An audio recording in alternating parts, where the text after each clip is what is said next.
So not this week, but last week, this was kind of a weird one for me because she is my daughter, but she had a double-double in the Surfside game a couple weeks ago, and our previous American Charlie's Athlete of the Week had a double-double as well. So it kind of felt like I had to award this. She had 18 points and 11 rebounds in University Academy's 40-12 win over Surfside. So very proud of Ryan in that game. They got 2 games coming up this week and then have a huge game next week against Bayhaven. Both teams undefeated as of now. That could be for the first seed next week, but we'll talk about that next Tuesday. And then last week, Arnold boys soccer hosted two teams from Mississippi, Biloxi and Ocean Springs. Ocean Springs, one of the top teams in that area year in and year out. Arnold had a 5-1 win, and River Lamb had a hat trick in that game. So naturally, is our American Charlie's Athlete of the Week for last week. We'll have one more coming out for this week, and then we'll be moving into the break. So the dynasty's continuing. The dynasty so far is continuing. They are undefeated so far. Juggernaut, man. I mean, I can't believe how good their program is. It's awesome. They are super good, and we've had Jonah on the show many a time, and he develops them from when they're young kids to get them into his system. Well, they had lost so many players from the year before and still won the state title. And they're in the toughest division, maybe in the state of Florida, maybe in the country. And he schedules some of the toughest teams in the area for sure. It's such a good program. Good job of their coach, players, everything. That program's on a roll. Yeah, absolutely. I mean, to be a little, they've kind of survived. He said they had 8 players injured to start the season. I think they're starting to kind of get them back now. Their team's playing well. They've got 2 really strong strikers up top that are fun to watch. Forget their names off the top of my head. But Jason, welcome to the show. Appreciate you coming in. Yeah, we obviously a lot transpired this last weekend and still going on all the way into tonight. But before we talk a little college football and coaching carousel and all that stuff, why don't you tell everybody a little bit about what you do and how they can check out where you're at? Yeah, I own the Max Fit Sports Nutritions here in Panama City. We have a store on 23rd Street in the Del Coronado Village, and we have one in Pier Park North next to Dick's Sporting Goods. I've been in business for 12 years. We help all types of athletes. We help mom, dad try to get in shape. We have certified sports nutritionists on staff that can write out meal plans. We have a free sample bar in our store. One of the things that draw me to Max Fit was, I used to order stuff off bodybuilding.com and I would get it to my house and I would never use it. It would sit in my counter for like months and I would throw it away. So one thing we do at Max Fit is we let you try products before you buy them. You can come in, test our proteins out. You can take pre-workouts with you to the gym, try them out. That way you get the best fit for you. And then we have our InBody 570 that tracks results. So we're able to help you kind of cater your diet based on that result. InBody 570 is like a DEXA scan. It does your percent body fat, skeletal muscle. It gives us a lot of information and helps us track results so we can kind of get you the right products and kind of give you the right information on how to cater to your diet. Absolutely. And it's not, like you said, it's not just for somebody trying to lose weight. It could be somebody just trying to get, a little more stamina, a little more energy, a little more whatever that may be, because, your gut is the key to all your health. So if you're not, obviously you guys can help with nutritional plans and stuff like that as well to kind of get you moving in the right direction, should that be some stuff that you want to focus on. Yeah, gut health's so important, especially nowadays, because everything that's in our food, we have so many people with autoimmune disorders, stomach issues, but we have a lot of different products that can help. I have a really good product called Good Morning. It has apple cider vinegar, lemon juice, glutamine, really just kind of detoxifies the stomach and helps with acidicness and that bloating. A lot of us are having issues with that. I had it post-COVID, so I started using the Good Morning product. It really saved my life. But we cater to, athletes. We cater to mom and pop, whether you want to lose 5 pounds to fit in that, wedding dress or whatever. We can help you in any way you need help. Absolutely. And you're located on the beach and in town. Yeah, we're in the Del Coronado Village. If you've ever been to Black Sheep Armory or Tzatziki's, Granny Cantrell's, we're right in there. And we're also in Pier Park North, right next to Dick's Sporting Goods. Absolutely. That's Max Fit Sports Nutrition. One of the best things about Max Fit is you can try it before you buy it. So you know what you're getting into, you know what you're doing, you know how it's going to affect and your feel with your body. So again, try Max Fit Sports Nutrition's out. You can check them out on Facebook too. Just search Max Fit Sports Nutrition. Again, Jason Kovaleski and his team do a wonderful job. Let's start with the coaching carousel. I guess we can start with the guy who kind of pissed everybody off all weekend long, waiting for him to make his decision. Finally made his decision. That contract, 7 years, $91 million, $13 million per year. tied for the highest in college football. If he wins the title, LSU has to make him the highest paid head coach. His buyout will always be 80% of remaining money. Even if he gets a new job, it'll still be 80%. LSU will also honor his postseason incentives at Ole Miss, which is kind of crazy. Obviously, the big story was Ole Miss was not going to let him coach. So then Lane was kind of petty and tried to steal his offensive coaching staff. I don't know if he's gotten anybody to come with him yet to Ole Miss. Definitely got Weiss to come with him, the offensive coordinator. Now, Ole Miss is in negotiations to have him coach through the playoffs, but do you want an LSU employee coaching your team through the playoffs, potentially trying to poach some of your players? This is a messy situation. The one thing I'll say about this, nobody's faulting Lane Kiffin for taking what he thinks is the best opportunity and for his family. I mean, that's what we would all do in that situation. I think the way he left is where most of us have the problem. You know, if you're just being honest, I think he took the job 3 weeks ago. You know, just be upfront with the players, be upfront with the administration. And what he could have done is said, look, Ole Miss, talk to my agent. I'm going to make it through the playoffs. I have some interest in your job, but at the end of the playoffs, we'll have these discussions. He decided to leave. I have no problem with Ole Miss not letting him coach.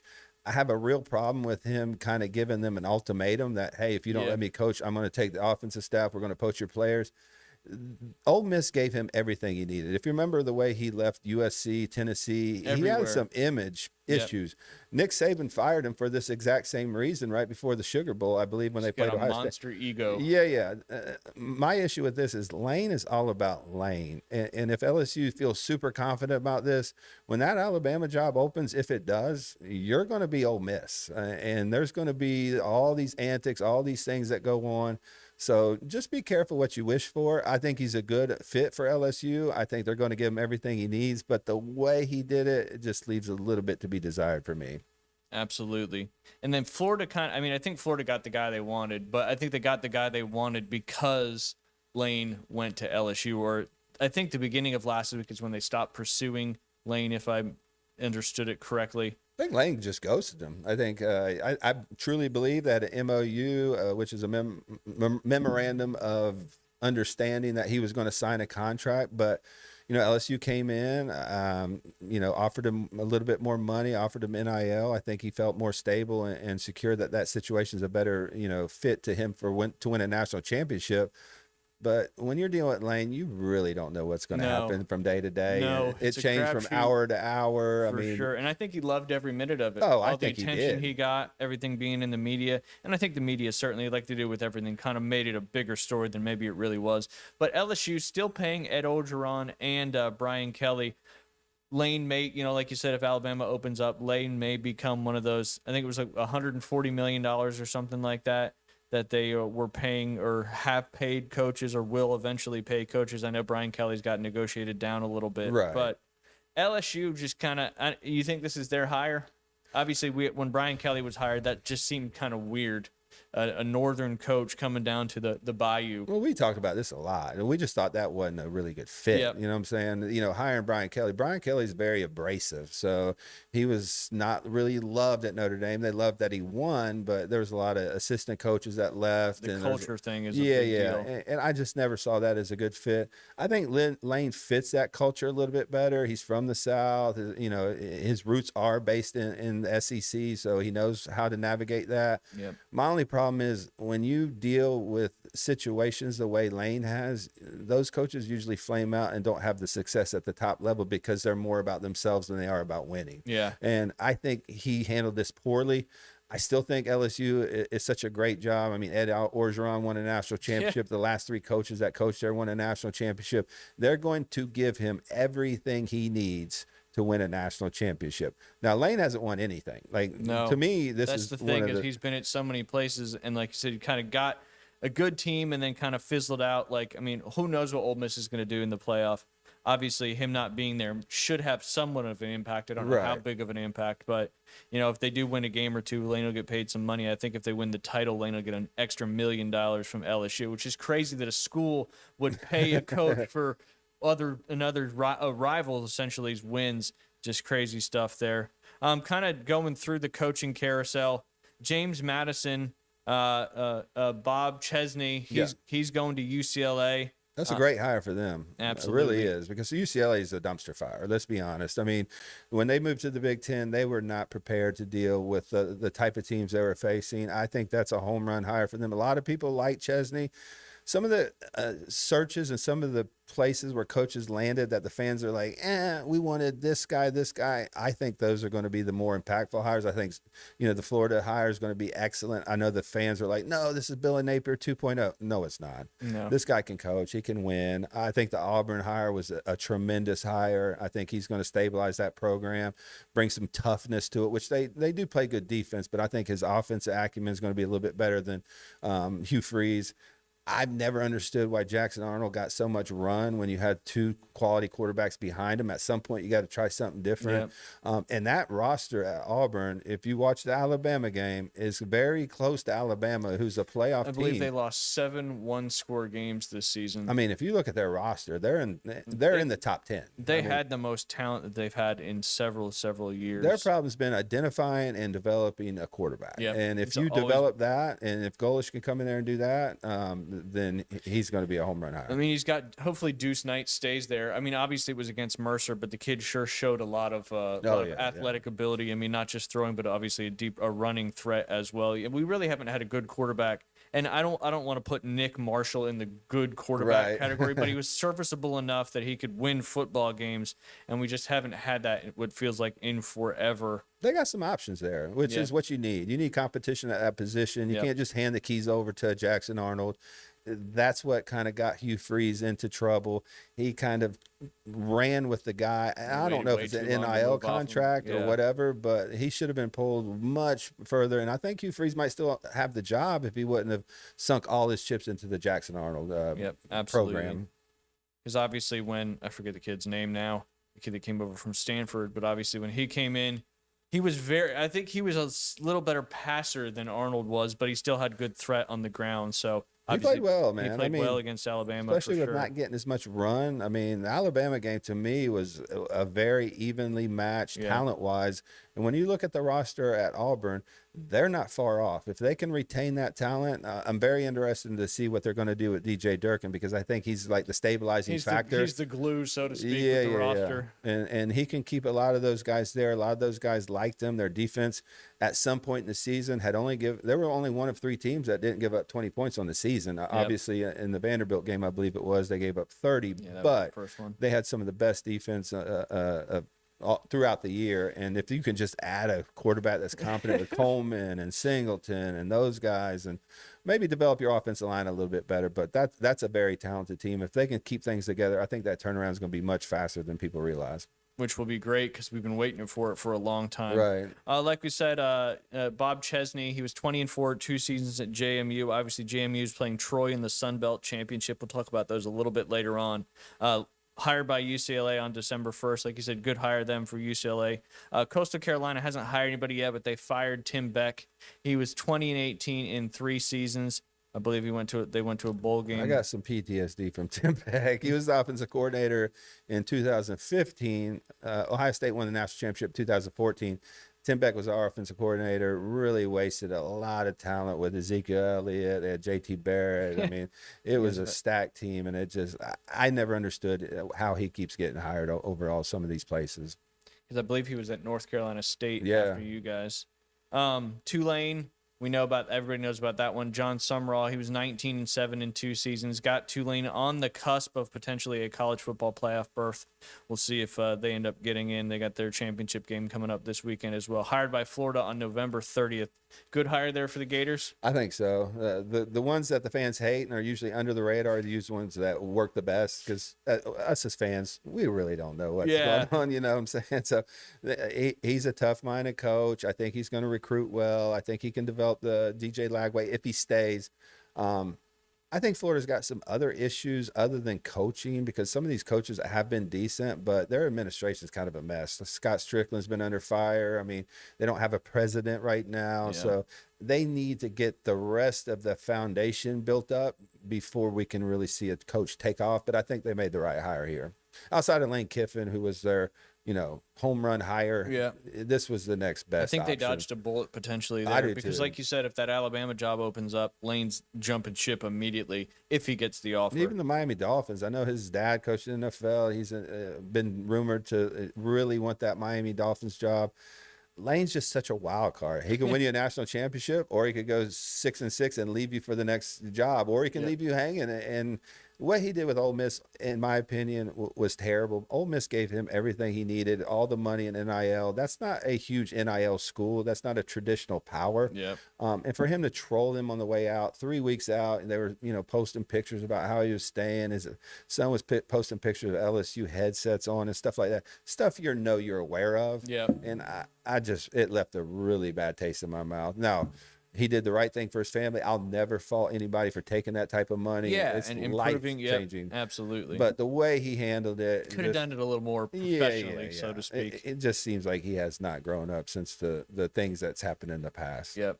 I did see a bunch of Ole Miss fans at the airport when he was leaving, booing him.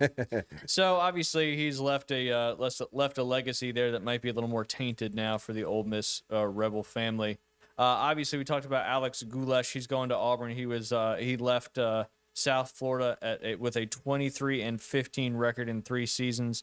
Memphis, their coach is out. Ryan Silverfield. He was hired by Arkansas on November 30th. I think that's a good hire for the Razorbacks. They've been kind of looking for a coach now for a while. I do. That's not like an elite program, so you're not going to be out there looking at Urban Meyer or Nick Saban. So I think you need to find a guy that has a very good structure. And people don't realize Arkansas has a lot of NIL. I mean, they have Jerry Jones, they have Walmart, they have some money to spend.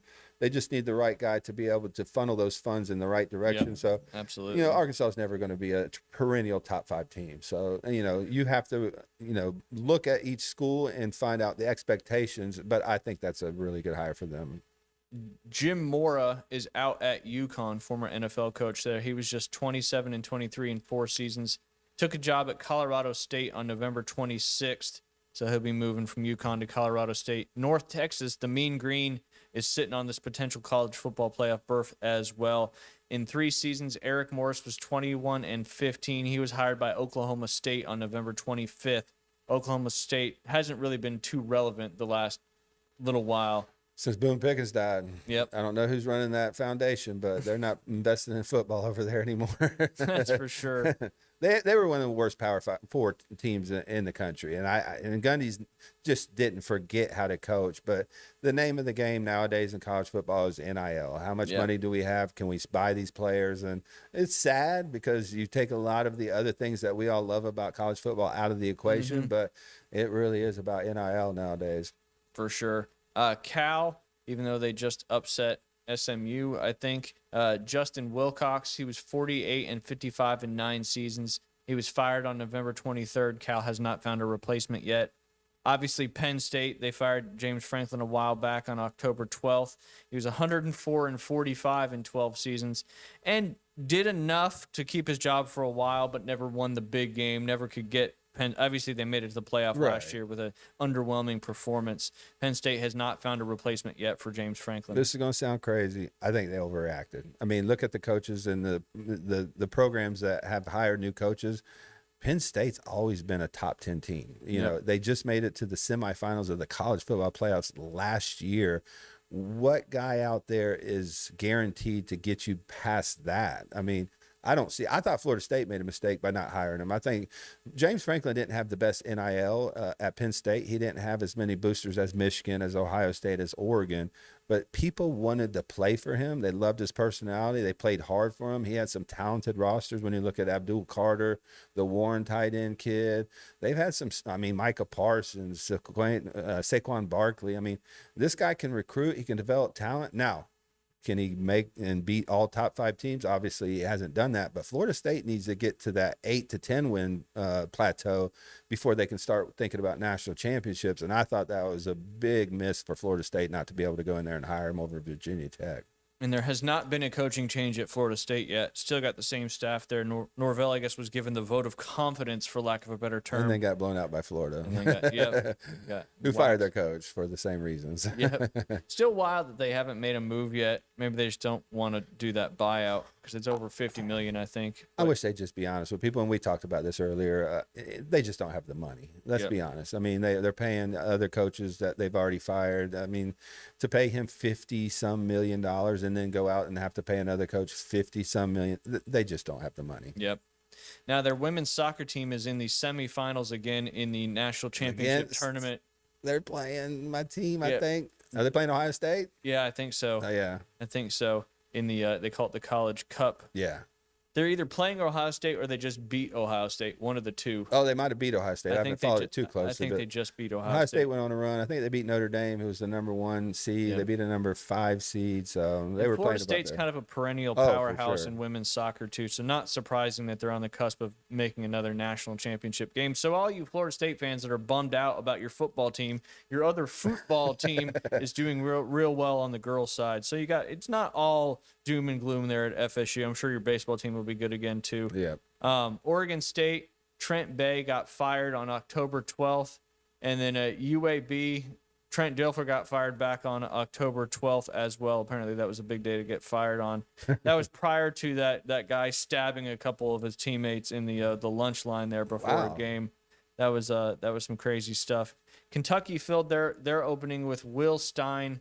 He was hired from Oregon. He was the OC there at Oregon. Michigan State hired Pat Fitzgerald, which I think is a great hire for the Spartans there. I think those last 2 hires were the best hires of any of the schools that hired anybody. I'm not saying they're going to have the most success because those teams have limitations with NIL, but when you talk about perfect fits and some of the young up-and-comers, Will Stein has been, rumored for many big-time Power 4 jobs. He's a phenomenal offensive coordinator. He's been around Oregon. He knows how to build a winner. And then Pat Fitzgerald at Northwestern. Nobody's won at Northwestern. Yeah. That guy's going to bring toughness. He's going to bring accountability. And Michigan State does have some money. I think that's a great hire for both those schools. Absolutely. I had the pleasure of being at a conference one time up there in the Chicago area, and Pat Fitzgerald was our keynote speaker. Oh, really? And it was absolutely spectacular. He's an intense guy. He can get you to run through a wall easily. I will say this: the Michigan State rivalry is just as ugly as the Ohio State Michigan rivalry. He hates Michigan. That rivalry is about to be rejuvenated, kicked up. Yeah. That's good for college football for sure. As we already mentioned, Bob Chesney got hired at UCLA. Ole Miss they promoted Pete Golding from defensive coordinator. What do you think about him being promoted? He's kind of been in the wings for a while to be hired as a head coach somewhere. I understand it because of just the continuity of keeping the players on board, going through the playoffs. I'm not a big fan. I don't think he was a great defense coordinator at Alabama. I don't think he was great at Ole Miss if you look at the statistics. But head coach is different than a coordinator position, and if he can just be a CEO, hire the right coordinators, I think they can continue what they have at Ole Miss. Ole Miss is invested, man. I mean, they spend money on NIL, they spend money on high school recruits, but I didn't think Pete Golding was the best option for them. I think if they would have went after Summerall, they could have got him, but that would have been interesting. Yeah. That would have got a lot of people excited. One of the things I took from the Summerall press conference with Florida is he was advised by Lane Kiffin to go to Florida, which is very interesting, being he was at Ole Miss and Ole Miss wanted him too. So another kick in the guts from Kiffin to Ole Miss on that one. That keeps on giving. Yeah. All right, last question before we go to Bradlaw, and then we'll do some of these a little bit later on. Which group of 4 team gets in? Obviously, 2 of these teams are playing each other in their conference championship, and then there's JMU, North Texas, and Tulane. Navy may be out there a little bit too, but I don't think they still got to play. They still got to play Army this weekend. Which one of those teams do you think makes it in? Because one group of 4 team is guaranteed to get in. If Duke loses, both of them, and ACC gets left out, unfortunately. I mean, if we're being honest, 6 and 5. Because the conference championships don't mean anything, right? No, what people don't understand, they think automatically ACC team gets in. It's the top 5 conference champions ranked. So if Duke wins at 6 and 5, there's no way they're going to jump James Madison or Tulane. Yeah. Tulane beat Duke. So that would leave the ACC completely out. That would be shocking. That'd be kind of exciting to witness. That's for sure. Miami, I think, could get in at an at-large, but they need a little bit of chaos. I think they need Alabama to lose the championship game badly. If it's a close game at Georgia, I think Alabama's safe. I've never bought into BYU. I don't know what their best win is. I don't really see the Big 12 as some power conference, so I don't. And I think Texas Tech's going to smoke BYU in the championship. I do too. I think they're going to beat them like a drum, and then I think Texas Tech's a sneaky playoff team this year. I think they're very talented. If you look at their NIL, they're as good as anybody. Yeah, their NIL is one of the best, the biggest in the country, if I understand it correctly. All right, we're going to get Brad on the phone here real quick. Hey, Brad, can you hear me? Yes, I can hear you. Thank you so much for coming on. We've got Brad Law. He's the director of broadcast operations for the Auburn Sports Network. Obviously, a lot of things going crazy this weekend, Brad, with the coaching carousel, the rivalry games, and all that good stuff. We'll start off with asking you what's the feeling around campus with the new head coach hire there for the football team, Alex Goulash?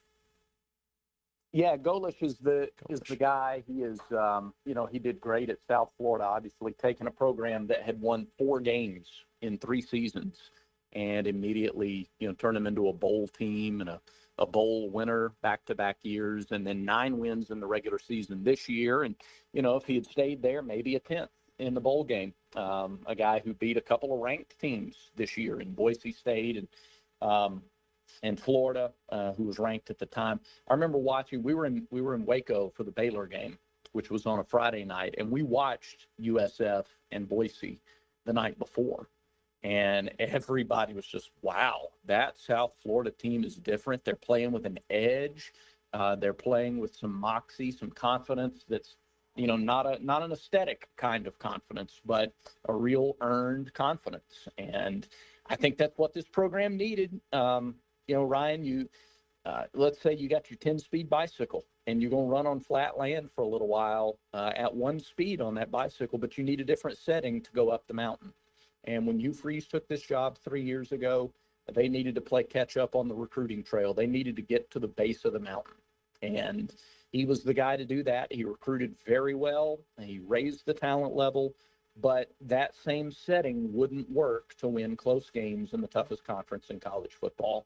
And, the folks here that are paid to make these hires believe, and certainly Alex Goulash's track record would make you believe that it's true, that he has that gear. He has that mentality to take the culture in the locker room to the next level and to help this program get where it has been before and can go again. So there's a lot of enthusiasm. I like it.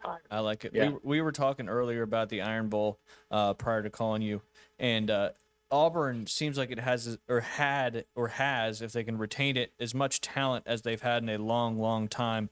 And like you just mentioned, you just need somebody to cultivate that and bring it to 60 minutes on the football field. 7 one-score losses for Auburn this year. Certainly could have been a little bit of a different season, and maybe Hugh Freeze would have stayed, but maybe he wasn't the guy to bring Auburn back to the prowess that they are in the SEC. Anything... Well, yeah, in this conference, Ryan, and it, the margins are thin. Everybody has players, everybody has facilities, everybody has big stadiums. Everybody's got the workout centers and the practice fields and NIL and all of that. And Auburn doesn't take a back seat in that to anybody. And so it shouldn't take a back seat on the school board. And close is just not good enough. Close is an indicator that you're close, but that's really it. You aren't aiming for close in this conference. So and I don't feel like Coach Goulash is going to aim for close. Anything stand out to you in his press conference or any of the other interviews that have taken place? Yeah, here's what I really liked about him. There's an authenticity. He didn't go in there with a lot of polished, prepped remarks. He just kind of went in like, this is me, this is who I am, this is what I've been about, this is what we want to do. There wasn't any kind of 3-point alliterative, type of presentation. It didn't come across like a business presentation. It came across like a football coach holding a press conference. And there was a humility there. I think he wants to be at Auburn. I think that I'll tell you, just quite frankly, and I kind of held off saying this, but he reminded me a lot of Bruce Pearl's first press conference at Auburn, or his press conference when he was hired at Tennessee. Hardworking. You're not going to work any harder than he is. genuine appreciation for the opportunity. BP here talked to then AD Jay Jacobs. He goes, I don't know what I'm going to have to do to earn that money, but I promise you I'm going to be in here day and night trying. And then Coach Golich stands up yesterday and he says, I don't know how we're going to, we're going to work day and night to pay you back tenfold for giving us this opportunity. So Awesome. there's a lot of similar characteristics. And, no coach loves the opening press conference. Most of them say something like, yeah, as a matter of fact, we got a lot of work to do. And as soon as you guys let me leave this press conference, I can get to work. He didn't do that yesterday. He was measured. He took his time. He didn't try to rush through or blow off questions. He was thoughtful and intentional in every answer that he gave. And that really came across. Good stuff. I like the positivity coming out of him. Any announcements on the rest of the coaching staff? Like anybody staying, anybody coming in, anybody going? All we've seen officially to this point, Cody Burns will be his associate head coach. He was asked about other coaches yesterday, and that's, he mentioned, and I thought this was one of his best answers in the day, because obviously there's a lot of questions about DJ Durkin, and will he be retained, and will any other members of the staff be retained? You always have that question when you have coaching turnover. There's nothing official right now, but he said, we've got a plan, and we're hoping within 24 to 48 hours to be able to finalize those things and announce them. Tomorrow's National Signing Day, the first day of the signing period, rather. So it's important when you can get that out there, but they're also not going to preemptively announce anything that they're not completely ready to. So plan-oriented, process-oriented, and then the results come. Even when it comes to announcing coaches, the results will come when they're ready, but they want to get the process of doing it right on the front end. Absolutely. Unlike that coach over there in Ole Miss that's now at LSU. A little different ballgame with his strategy there and how he left Ole Miss. I saw that the contract that he has, he's got $7.4 million in base, but the contract is heavily incentivized. What do you think about that? Obviously, a lot of these other programs are paying big bucks. Like Lane Kiffin's got an 80% buyout regardless of where he is in his contract. It in my opinion, I'm not an expert on this stuff, but in my opinion, it seemed like it was a good contract for both Coach Golich and the Auburn football Tigers. I'm a little surprised at the structure of the contract. I know that's what John Cohen wanted to do, and I think John probably pitched it as, this is the job. Do you want this job? Yeah, this is the offer. Yeah, like not do you want the job? Now let's work on the now let's work on the details. But I think he was pitched something pretty detail oriented. Nowadays, to win in college football, you need to be able to allot a certain amount of money to your roster. And if that means less to the head coach, then it means less to the head coach. But a head coach who, look, you can live pretty well on 6 3/4, which is the first. I think that's the first year. I think the average is 7.4. Gotcha. So it kind of builds up a little bit as it goes builds on. up. Yeah. Like most contracts in the business world, there's an increase each and every year. I can't. The word escapes escalator. That's what it is. There's an escalator built in. So I think that was the structure John wanted. And I think that obviously Alex's agent was okay with it and Alex was okay with it. And again, you can live real well on 6 3/4 and he wants to compete. He wants the job. He wants the opportunity to go bring in the best talent to win. One of the other things that stood out in the press conference yesterday, Ryan, was he said, we're in a race against ourselves. That gives you an idea of how competitive he is and his staff will be. There was we hope everyone's patient and, we want you to wait and give us a couple of, he said, we are in a race against ourselves. We want to win right away. Well, and you kind of mentioned it. We were talking a little bit about it earlier as well. Like, some of these guys that weren't at big-time programs, they come into a big-time program with the opportunity, and they are super hungry to get stuff done and show they belong coaching a big-time program.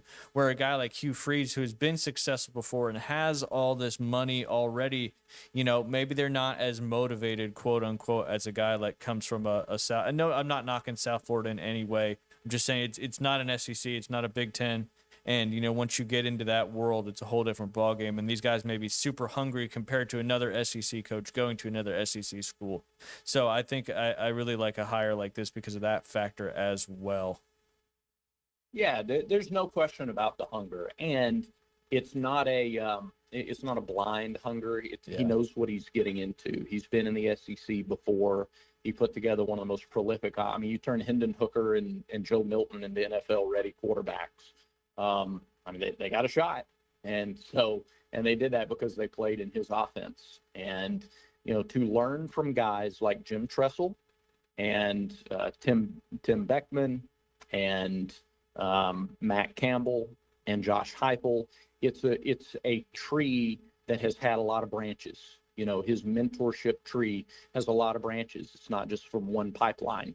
And so he's got experience in a lot of different levels. He's coached a lot of different positions. He's been a recruiting coordinator at multiple stops along the way. He's kind of that guy that's done everything from shoveled the snow in the driveway to running the whole organization. And you really, really like that. I think I was interested that he mentioned he doesn't play golf. I thought that was a little shot at the, Hugh Freeze and the way Lane Kiffin, yep. Yeah, so I thought that was a little bit interesting in the press conference there. I thought it said more about the person who asked the question than it did the coach. I mean, it's your first chance to ask a question to the new coach, and that's your question. Yeah. And I like the way that he answered it. He didn't goof around. Like, to me, Coach Golesh doesn't seem like a guy who's into wasting a lot of time. And so even his answer to the question, he kind of sizes the guy up and says, that's a setup. And he didn't say it in a joking tone. Right. Did you guys catch that? He wasn't joking. He's like, it's a setup. Been around long enough to know that's a setup. And he didn't say he never plays golf. He's played golf. Right. He just said he likes football more than golf. Yeah. And, so even that answer I thought was measured, purposeful, and you could take something away from it if you wanted. Yeah, definitely. And I kind of like what you said about him too. And, kind of arguably Auburn had so much talent and they just didn't, the quarterback just never really got to where it needed to be. I mean, some things were maybe left on the table, but Coach Golesh is such a great quarterback developer. I think that's really what Auburn needs going forward as well. Obviously, they've got good personnel. They got a good defense. If Durkin stays, that would be great. But to have somebody that can really develop a quarterback, thought Hugh Freeze was going to be that guy. Turned out it wasn't. I think he stuck with one of the guys a little bit longer than he probably should have. I agree with Jason on that one. But, to have a guy, like you said, to have a quarterback-focused head coach, I think makes a big difference because football is all about your head coach and your quarterback. Obviously, all the other pieces matter too. But if you have an elite quarterback and an elite coach, usually you're going to be a pretty solid football team in both the NFL and college. All right, Brad, I'm going to pivot over to the other sport that Auburn is currently doing very well at. That is men's basketball. Currently 21st in the country. I know they do have 2 losses, but both of those losses were to top 10 teams, one of those being the number 1 team in the country when they played Houston. Where do you think the program goes from here under the tutelage of Stephen Pearl? Well, it's another important week. I think they were up to 20 in the AP poll that was released yesterday. So they will have NC State. The first net rankings were released yesterday as well. Auburn's 30th in those net ratings, not rankings, but ratings. NC State is 40th, and they were in the top 25 in the AP poll last week. So you've got 2 high-quality teams getting together tomorrow night at Neville Arena, an 8:15 Central tip-off, and so it's another challenge. And then, oh, by the way, Saturday night at 9:00 Central, Auburn's in Tucson to meet second-ranked Arizona. So you have a team that could very well be ranked or should be ranked this week in NC State, and a team that is another top 5 team that's on Auburn's non-conference schedule against Arizona on their home floor, not a neutral site, Saturday. So that's immediately what's next. I thought the St. John's game last week. So for those who didn't pay attention, good bounce back, to play catch up real quick, Auburn beat Oregon in their first game out in Vegas, then lost by 30 to Michigan. And for 24 hours, you can't help but wonder, all right, what does that mean to get just run out of the gym by Michigan? All right, Michigan goes out and beats a ranked Gonzaga team by 40 the next night. Michigan just must be good. They're really must be elite, yeah.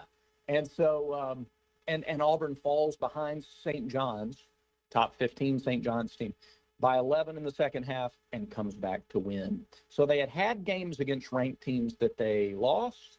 Now they got a ranked team that they beat. That game could prove to be a big springboard.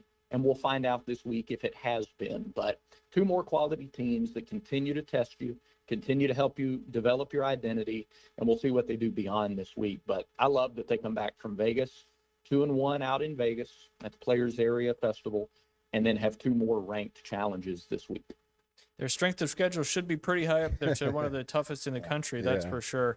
I mean, based on, and they haven't even got to SEC play yet. And there's, SEC arguably, obviously the Big Ten's pretty dang good too, but SEC arguably the best conference in the country in men's basketball. Talk about some of the newer names on the team that people, if they haven't been paying attention yet, that are making a big impact for the Tigers. Obviously, we lost a few, not only due to the draft, but some transfers as well. So there's definitely some new players that are making some big splashes for the basketball team.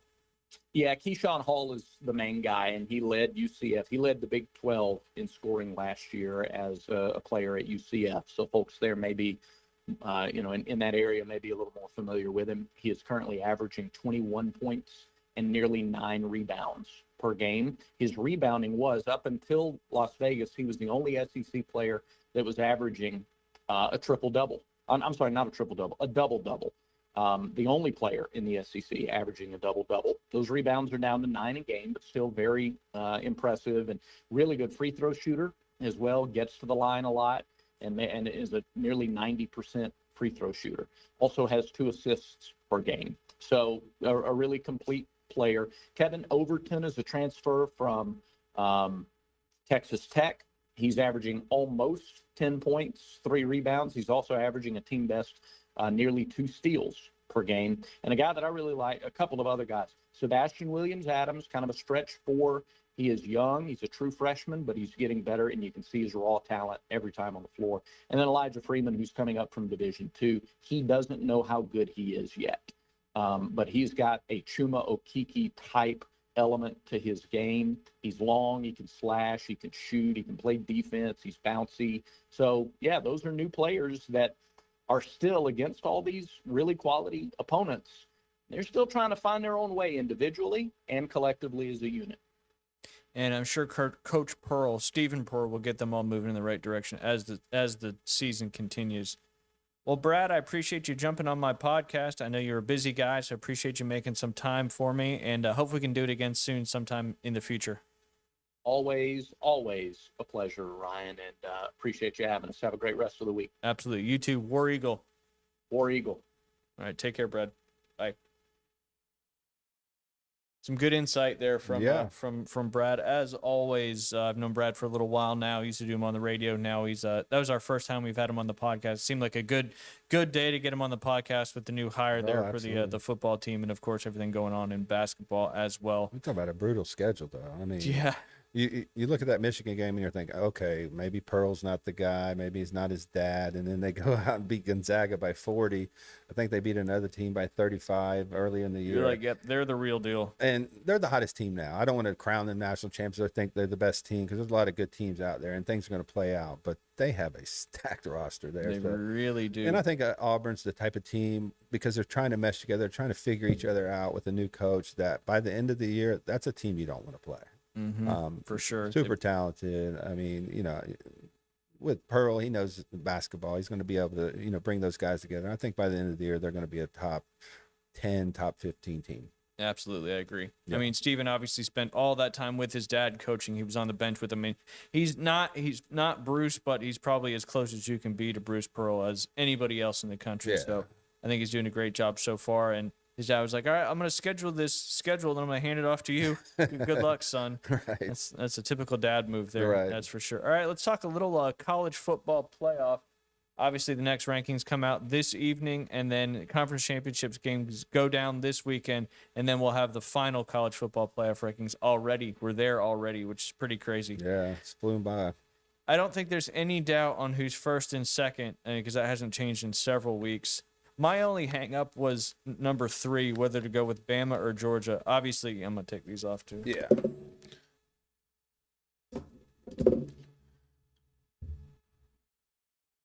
So I went, obviously, Ohio State 1, Indiana 2. I went with Georgia 3 just because Georgia's only got 1 loss. I know head-to-head Alabama beat Georgia, but I don't know what, for the College Football Playoff Committee, what means more. how many losses they have or head-to-head matchups. So I put Georgia as 3, and I went with Texas Tech 4 just because I think Texas Tech is a really good team. And if they smoke BYU this weekend, I would imagine they'd be in that 4 spot in the final college football playoff rankings next week. What do you have for your top 4? I think that's pretty standard. I think there's an argument between Texas Tech, maybe Oregon, because they've had 2 great wins in the last 2 weeks. But, I mean, they still lost to Indiana at home. I mean, they don't have that huge out-of-conference win. I think that it's going to look like that on the next rankings tonight. Yeah, I mean, I could see Oregon swapping out easily with them because obviously they play in the Big Ten. Texas Tech plays in the Big 12, but the Big 12 seem to have some decent teams. And you got to take into account when Texas Tech lost, they didn't have their starting quarterback, so you can kind of maybe give them a little bit of credit for that loss as maybe not being at full strength. So they could possibly be undefeated. So I have no problem if you want to put Oregon there. If you want to put Texas Tech there, I'm good with it. If you want to throw A&M up there, I'm okay with that too. All those teams are very even. They all have 1 loss, so it's really up to the people that are going to kind of decide it. But I think Texas Tech, Oregon, and then I think A&M will fall right behind Oregon. Gotcha. I had Alabama at 5 just because they have 2 losses. But a follow-up question with Alabama, if Bama loses to Georgia in the SEC championship, do they get knocked out of the college football playoff? Well, we've heard in the past that they're not going to penalize people for playing in a championship game, but this is kind of a unique situation. I think it depends on what the game looks like. Now, if Georgia goes in there and it's 44-10, I think there's a real discussion they're going to have. If BYU beats Texas Tech, now they're going to be an automatic qualifier. Do they drop Texas Tech completely out? Because if not, they're a bid stealer. And it really just depends on how the games play out. I have Alabama a little bit lower. I think they've struggled on offense recently. But, this is all subjective. They have one of the best resumes in college football. But we'll just How much does that loss to Florida State hurt them? It was the first game of the season, so I feel like if you lose your first game of the season, even to a lesser opponent, you get a little bit of a leeway on that. I think they are weighing losses as much as they are wins. But if you look at the Miami-Notre Dame argument, the whole thing is if you compare their resumes, Miami beat Notre Dame head-to-head, but the losses were much worse than what Notre Dame had. So the losses matter. I think that's a bad loss for Alabama, especially the way the Florida State finished the season. So I do think that's going to weigh on them. So it'll be interesting to see how it is. I think they're going to have Ole Miss ahead of them. I think they're going to have Notre Dame ahead of them. I know people aren't a fan of Notre Dame being in, but if you watch Notre Dame play, they have some dudes on that team. They do for sure. Jeremiah Love is a dude. Yep, that running back is spectacular. Yeah. So after Alabama, I had Ole Miss at 6. I could swap that with Oregon real easily as well. Oregon at 7. Texas A&M at 8 simply because of that Texas loss. BYU at 9. But again, that Texas Tech BYU thing, like you said, after that conference championship game, that's going to change regardless. Right. And then I had who did I have at 9? BYU. I had Notre Dame at 10 playing Oregon. Again, that Notre Dame, they're like you just said, their wins versus their losses, I think, are just a little bit better.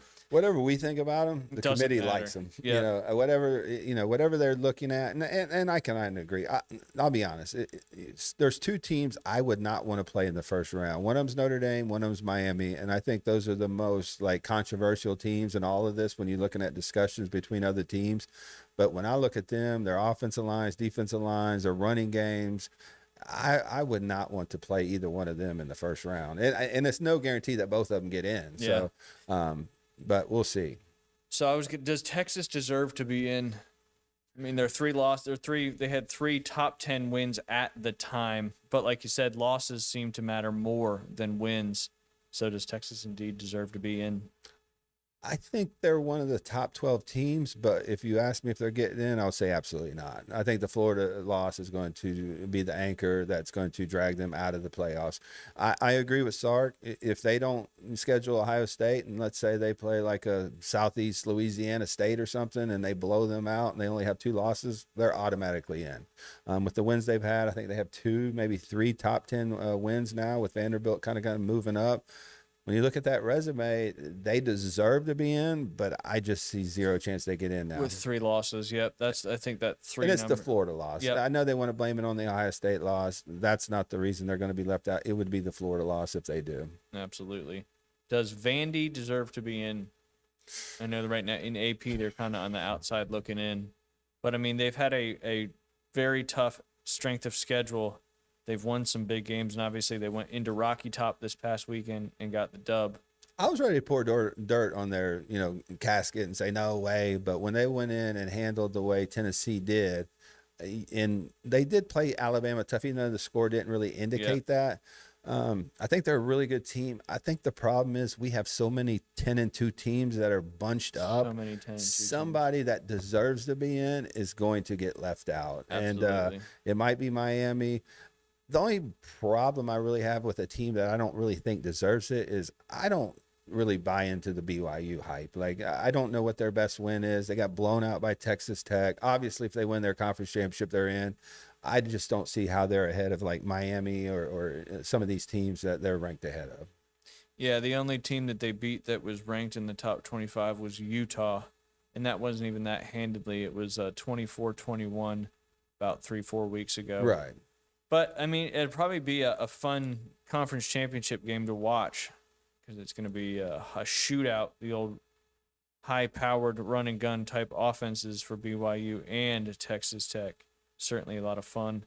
Conference championship games coming up this week, and just want to get your thoughts on those real quick, and then we're going to talk about some high school and middle school stuff. Yeah. All right. So we got Georgia and Alabama. Who wins that game? Man, that Georgia, Alabama, that reminds me a lot of Ohio State, Michigan over the last 5-6 years. It's kind of been them a lot. Yeah. But we just saw, Ohio State get the monkey off their back.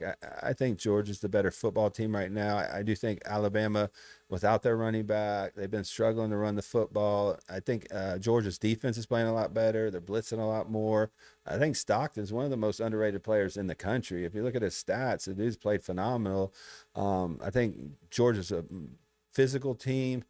I'm going to go with Georgia in this game just because I think it's hard to beat a team twice. And Kirby, without having Saban over there, I know they lost to DeBoer early in the year, but I just think Georgia's the better team as we sit here today. Yeah, I agree with that. But, those rivalry games, Ohio State, Michigan doesn't make sense last year. I mean, they were 20-point favorite, loss, early in the year. Who would have picked, after the Florida State loss, Georgia to lose that game? I mean, so all bets are off when it comes to these type of rivalries. Absolutely. And Georgia's a 2.5-point favorite in that one, basically in their home away from home, the Mercedes-Benz Stadium there in Atlanta. I don't know if we are that excited about it, but Texas Tech and BYU. Texas Tech is a 12.5-point favorite on that one. Who do you think wins that one? I think Texas Tech big. I think they make a statement. They secure a top 4 seed, even though I don't know if they deserve it over some of these teams because their schedules just don't match up. But Yeah. I think Tech actually is a legitimate top 8 team. And I think they beat BYU convincingly. Duke and Virginia in the ACC championship. I put air quotes because Duke and Virginia, a 5-loss Duke team in the ACC championship, is just wild. I mean, obviously Virginia has had a really good year. They're currently 10-2. I think they've had a couple top 25 wins. I know they started the season out with Coastal Carolina and they tallywhacked us, but I did not expect that. Just more dudes than we have. You said if Duke loses that game, maybe both teams get left out of the Well, if Duke wins, because they're going to be 6-5, 7-5. They're 7-5 right now, so Right. they would be 8-5, but they still have the 5 losses. Okay. Yeah, I just don't see them jumping like James Madison if they win out, or Tulane, North Tech. I think it's North Texas. Yeah, Tulane, North Texas, So in the those AAC teams, championship. and what people don't understand is it's the top 5 conference champions ranking wise. So if the ACC is below those 2 conferences, which is the All-American or something, then they're going to be left out. I'm rooting kind of for chaos. You know what I'm saying? I wouldn't mind seeing Duke win just to see what the committee does. Do they slip Miami in there just to give ACC a represent into the playoff? But I think Virginia wins the game. I think they're much better. And I think that solves the committee's problem there. And then the at the same time as Duke and Virginia, but unless you went to Duke or Virginia, you're probably not going to be watching that game because it's 7 p.m. on Fox will be the game we're all looking forward to seeing. That's Ohio State and Indiana, number 1 and 2 teams in the country, kicking off in Indiana's backyard at Lucas Oil Stadium there in Indianapolis. Currently, Ohio State's a 4.5-point favorite. What do you think? I mean, obviously, you're an Ohio State guy, so what do you think about this one? Yeah, I'm a little biased, but I can recognize that this Indiana team's different than last year. Ohio State pretty much dominated them last year. I didn't see the talent on the offensive lines that they had last year. This year, I really see it. They're going to have some guys playing the NFL in that defensive line. Yep. They're running backs. They got a two-headed monster there. They're really good. Mendoza's either the best or second best quarterback in the country. That's a big guy at 6'5", the way he throws it, runs it. They got wide receiver Surratt, the other kid that caught the pass against Penn State, was a phenomenal catch. Their defense is much better. I will say this about Ohio State without, trying to fluff them too much because I am a fan. This is the best Ohio State team I've seen in my lifetime. From 1 through 85, the starters, you got difference makers at every level. Depth Downs, is crazy good. Reese, you got Sonny Styles, you got 2 receivers that nobody else can run out there with Jeremiah Smith, Carnell Tate, and then you got Sayin, who was our kind of wild card. And he proved it against the Michigan game that he's the real deal. He's completing 80% of his passes. He's got the highest completion rate in college football history right now. And I know a lot of people say, oh, it's just Jeremiah Smith and Carnell Tate. But Joe Burrow had, Jamar Chase and Justin Jefferson. Yeah. So those were no slouches either. I think it's going to be a great game. I do think Ohio State wins just because that defense is so suffocating. They're like a boa constrictor. They just wrap around you. I don't think Indiana's seen anybody like Ohio State so far this year. And then Ohio State over the last 3-4 weeks have really developed that running game, so they have multiple ways to beat you now. So I think it's very close, but I do give the edge to Ohio State just with my brain. Yep. I agree. I mean, it should be a fantastic game. Great game. That is for sure. sure. So is the Alabama-Georgia game. All these games this weekend are going to be phenomenal. Conference championship games will be fun. Even that North Texas Tulane game should be a good game. A lot on the line for all these games. There's a lot of pressure. And that's what you want it to be in these conference championship games. You don't want the conference championships not to matter. The ACC obviously really doesn't matter. The ACC game to me doesn't matter. But the other one will make a big difference when it comes to the final college football playoff rankings. Who's your Heisman Trophy winner right now? Man, that's a tough one too. Yeah. Not only the rankings are tough, but the Heisman Trophy winner is going to be tough too. Who do I think is the best player? I mean, I think Jeremiah Love, Jeremiah Smith are the best players in the country, but they're never going to win it. I mean, they just don't have the opportunities. It's a quarterback driven. I think the winner of the Indiana-Ohio State game, whether it's Sayin or Mendoza, those are the 2 leaders. I think one's plus 130, the other one's plus 140. If one of them goes out there and has a great game and they win the Big Ten championship over the other, I think they win the Heisman. Lock it up. Yeah. I like it. Do you have to invite Diego Pavia to New York? Absolutely. I mean, I think if he played for Alabama, LSU, Ohio State, I think he wins it. Yeah. And it's just he hasn't had as many opportunities. He has a little bit more interceptions, but he adds that element of running.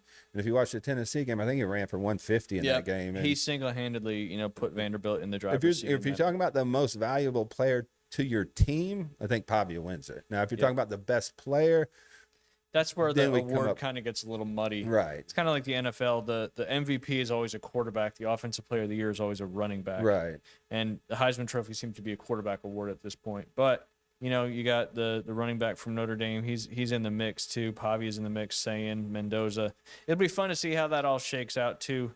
Real quick on some middle school updates on boys soccer and girls volleyball. Right now, University Academy and Bayhaven Charter Academy are both 6-0, followed by Mowat Breakfast Point at 4-2, Jinx at 3-3, Merritt Brown at 2-3, Surfside at 2-4, North Bayhaven at 1-4, Rutherford at 0-4, Bozeman at 0-6. And then on the boys soccer side, University Academy is 5-0.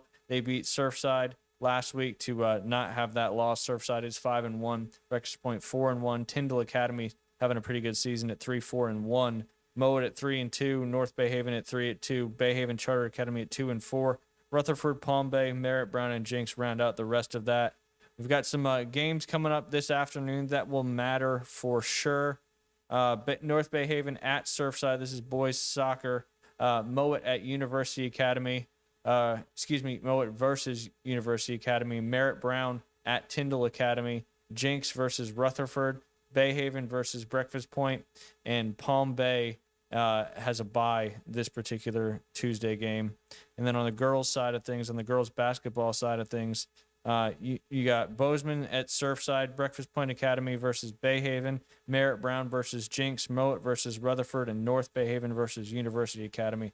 I'll continue to update on the 2 middle school sports that are going on right now, and they'll round out their playoffs. Will start next week and roll right into the Christmas break.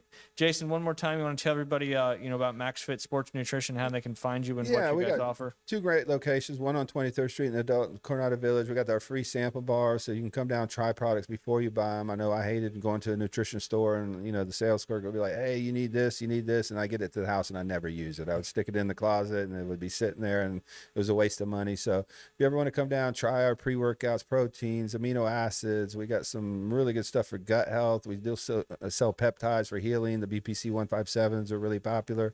But we have the free sample bar. We have certified sports nutritionists on staff if you want to cater and get a meal plan. That way you can know when to eat, what to eat it. We have our InBody 570 that tracks your results. It's a total body composition analyzer. But we have military, first responder, and local discounts daily. And we're located in the Del Coronado Village on 23rd Street and in Pier Park North next to Dick's Sporting Goods.